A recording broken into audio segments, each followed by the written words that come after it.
the issue is that Ken Ofori Atta decided that he was going to use bonds to solve our economic problems.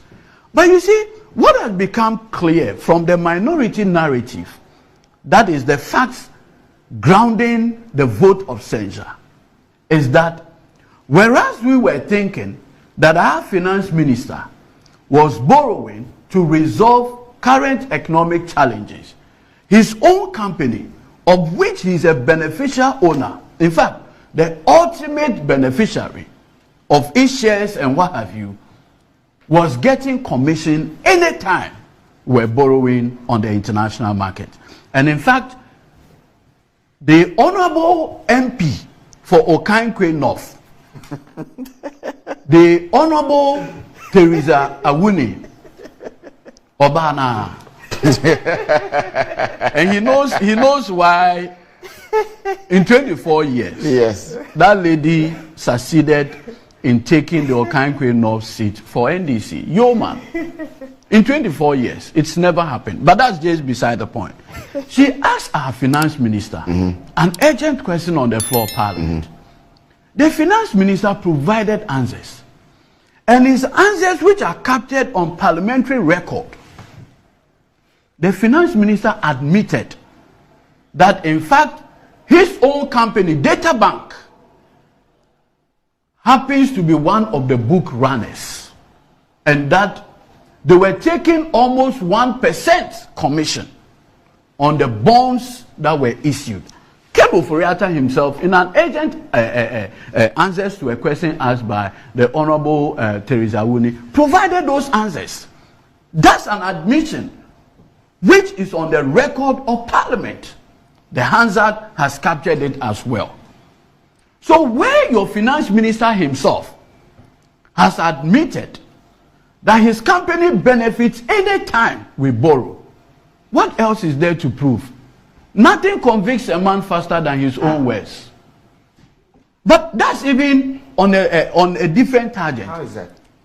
As we speak, look, you see, as we speak, we have said that the policy options by Ken Ofori Atta is what has brought the mess. And at the core of this policy option is the critical question of the benefits that the finance minister was making from our borrowing. Look, something came up in the economic management conversation of this country, which had to do with the IMF World Bank initiative called the Debt Service Suspension Initiative, the DSSI. The World Bank and the IMF had already made available close to $5 billion, recognizing that the challenges within the global economy has the capacity to, as it were, disrupt debt services globally. So what did they do? They came out with the DSSI initiative. Do you know that Ghana had the policy option of subscribing to the debt service initiative? But any country that subscribes to the debt service initiative, you need to control your borrowing.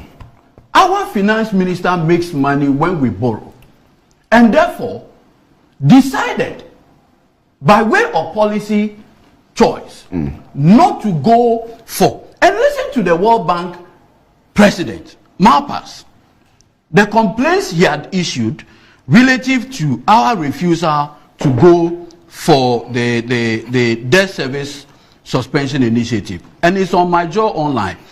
Ghana should have signed up for debt service suspension initiative, World Bank president. And this is the World Bank president expressing serious misgivings about reason not to go for that initiative. Why did our finance minister refuse? Because by doing so, it was going to limit our borrowing, both domestic and external, the very source of his income. And therefore, decided that he will put his personal interest above that of all of us. These are the questions, legitimate, that the minority in parliament are saying. That what do you have to say to these claims? where we have gotten to now, like I've indicated earlier, the challenges with the economy are not affecting only NDC members. It is affecting all of us. Lawyers are suffering. Journalists are suffering. Teachers are suffering. Market women are suffering. Almost everybody is suffering. In fact, the only people who are not suffering are those who are in government. But that's understandable. We have gotten to a point where we should all acknowledge that the continuous stay of our finance minister as the Minister of Finance of this republic can only... And you'll round up on that one. Can only bring greater hardship to the people of this country. Look, if Ken Ofori Atta has any integrity or honesty left in him, the very first day, July the 1st, when Nana Addo Dankwa Akufo-Addo took the decision that Ghana is going back to the IMF, that is the day Ken Ofori Atta ought to have tendered his resignation. And I say this because having mounted public platforms and said that we are a proud people, we are so and so people, we are not going to the IMF again. I listened to a deputy finance minister under this incompetent administration say that if we go back to the IMF, they were going to bring small boys, small boys to come and sit with us. Who has said that? Oh, your colleague. Colleague? Yes, Otribefi, the deputy minister of trade. Where? That was where on which platform? Oh, you've not. The video is here. You people, you've been playing it. Or they should play it. I don't want Teresa Winnie's picture. I don't want that. So this one, I beg you.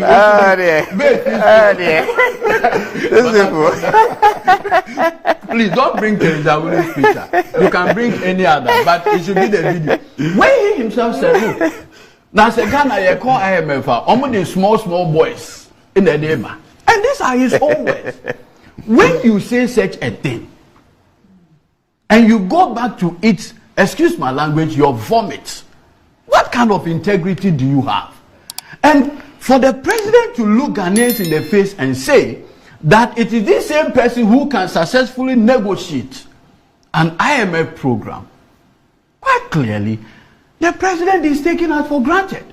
And let the point ought to be made. When we raise these issues, our friends in the MPP, including my brother Isa, said, look, the problem with the economy are as a result of Russia, Ukraine, COVID-19.